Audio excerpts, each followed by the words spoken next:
अच्छा जी, कोर्ट से फैसला आएगा, कोर्ट क्या फैसला देती है, फिर उस कोर्ट के फैसले के ऊपर कितना अमल दरामद होता है, और फिर वो एहतजाज जो कि एक आईनी हक के तौर पे as a peaceful right to protest, जो कॉन्स्टिट्यूशन आपको आपकी इस एक्टिविटी का राइट देता है, उसके तौर पर आप शुरू करना चाहते हैं, और फिर वो वायलेंट प्रोटेस्ट बनता है जो कि घिराव जलाव करता है, आग लगती है, फिर एक सूबा वफाक पे यलगार करता है, और ये सिलसिला रुकने का नाम नहीं ले रहा। ये 2014 से जो कहानी शुरू है वो आज तक चलती जा रही है, कम से कम इसको अब एक दिहाई पूरी, अ डेकेड इज देयर। तो एक डेकेड काफ़ी है टू अंडरस्टैंड, कि समझने के लिए कि किसी भी मुल्क की जो मिराज होती है वो उसकी पॉलिटिकल स्टेबिलिटी होती है, और अगर पॉलिटिकल स्टेबिलिटी नहीं है तो कौन से वो फैक्टर्स हैं जो पॉलिटिकल स्टेबिलिटी को नहीं आने देते, कौन इसको सियासी इस्तेहकाम को अदम इस्तेहकाम की तरफ लेकर जाते हैं, वो अवामिल के हैं। चलें एक आधे वाक़े पर आप देख लें कि जी ये एक वाक़या किसी एक शख्स के साथ मंसूब है, लेकिन अगर वो अदम इस्तेहकाम के सारे वाक़यात ही किसी एक फ़र्द वाहिद के साथ मंसूब हों, और वो बहैसियत जमात और बहैसियत अपनी गवर्नमेंट के भी या बहैसियत अपनी अपोजिशन के भी उनका वजूद इस सियासी अदम इस्तेहकाम का बाइस हो, और उनकी हर शौरी कोशिश इस मुल्क में अदम इस्तेहकाम लाने के लिए हो,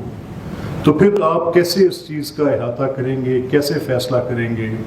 कि ये सियासी अदम इस्तेहकाम का बाइस कौन है। अब मैं इस चीज़ का एडवोकेट हूँ कि आपने अगर एक पॉलिटिकल एक्ट करना है तो कॉन्सिक्वेंस के बगैर नहीं हो सकता, उसका लाजमी तौर पे जब भी आप कोई सियासी अमल करते हैं उसका कॉन्सिक्वेंस होता है, लाजमी तौर पे होता है। आपने कोई इलेक्शन कंटेस्ट किया है, नतीजा उसका कॉन्सिक्वेंस है। आपने कोई एहतजाज रखा है तो नतीजे में आपके कुछ मुतालबात हैं जो तस्लीम किए जा सकते हैं, और अगर वो मुतालबात तस्लीम नहीं होते तो जिन लोगों को आप लेकर आते हैं उन लोगों के साथ मिलकर आप किस किस्म का वहाँ पर उसका शहर का हुलिया बिगाड़ते हैं। तो ये एक आपके सामने शवाहिद की बुनियाद पर की गई गुफ्तगू जो ये साबित करती हो कि 2014 से जब वो धरना शुरू हुआ, धरना किस बुनियाद पे था, कौन से वो अवामिल थे जिन्होंने धरने पर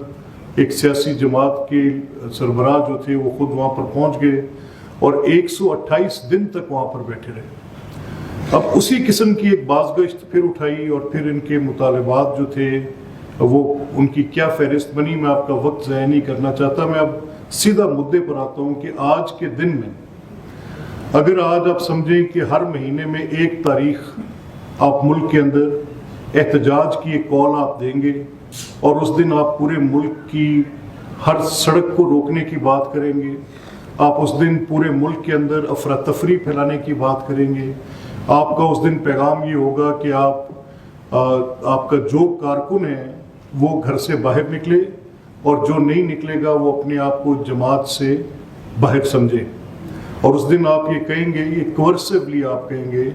कि इवन आपकी पार्टी में भी कुछ ऐसे अगर लोग हैं जो समझते हैं कि इस मुल्क के अंदर एक निज़ाम है, इदारे हैं, पार्लियामेंट है, अदालतें हैं, सिस्टम मौजूद है, तो सिस्टम को काम करना चाहिए। नहीं, आप कहते हैं कि जो ऐसा सोचेगा वो अपनी जमात, इस जमात से अपने आप को बाहर समझे, यानी डिसएग्रीमेंट का आपकी जमात में कोई गुंजाइश नहीं है। अब आपने एक हुक्म नादिर शाही फरमान जारी करना है, और उसमें आपने ये कहना है कि इस मुल्क के अंदर अदम इस्तेहकाम पैदा करो, इस मुल्क में घेराव जलाव पैदा करो, इस मुल्क के अंदर इंतशार होना चाहिए, ये आपका हुक्मनामा है। 10 साल से आप इस कोशिश में हैं, और ये आपकी कोशिश मुख्तलिफ शक्लों में हमने देखी। कभी आप किसी एक नुक्ते की आड़ में छुप कर आप एक बहाना तलाश करके एक इस मुल्क का तवील तरीन सिट-इन, अब देखें ये सिट-इन्स का जो रवाज है, सिट-इन्स आप अगर करना चाहते हैं ठीक है, आप करें सिट-इन्स, बैठें। अगर आपने एहतजाज करने के लिए धरना देना है, लेकिन उस धरने के साथ उस शहर को महसूर करना ये तो वो कोई सियासी हक जो आइन आपको देता है बिल्कुल नहीं है। अगर आप बाकी पब्लिक लाइफ को डिसरप्ट कर दें, आपके इस इकदाम के नतीजे में उस शहर में बसने वाले लाखों लोग मैसूर हो जाएं और वो दारुल खलाफा अंडर सीज आ जाए और टीवी पर जो पिक्टोरियल्स चले, आपके अपने ट्रेंड वो लोग जो सियासी कारकुन बिल्कुल नहीं हैं, वो बलवाई हैं, और वो बलवाई हाथों में पत्थर लिए, पेट्रोल बॉम्ब्स लिए, जगह जगह पर उनको फेंक कर मुख्तलिफ इमलाक को नजर आतिश करते हुए वो कभी पब्लिक प्रॉपर्टी को नुकसान पहुंचा रहे हैं, कभी प्राइवेट प्रॉपर्टी को नुकसान पहुंचा रहे हैं। मैं आज की पूरी बातचीत में 9 मई के वाक़े को नहीं रखूँगा, मैं 9 मई का वाक़या थोड़ा सा इससे अलहदा रख के बात करूँगा, क्योंकि 9 मई का वाक़या जो था, मैं ज़िम्नन ये जिक्र करने लगा हूँ, वो तो एक सोची समझी साजिश थी। अफवाज पाकिस्तान के ऊपर एक हमला था। अगर किसी को इस बात पर कोई शक है तो मैं कहता हूँ कि सिर्फ खुली आंख के साथ उन शवाहिद को देख लें, जो शवाहिद ये साबित करते हैं कि एक पॉलिटिकल पार्टी के वो लोग जो कपल्ड विद सर्टेन मॉब्स, वो फॉरेनर्स भी थे उसके अंदर, सबके इल्म में है वो कौन लोग थे और किसके इशारे पर 29 छावनियों पर एक ही दिन में हमला हो सकता है, उस कहानी को अलहदा रखते हुए मैं सिर्फ आपके इन सियासी पीसफुल प्रोटेस्ट के हक पर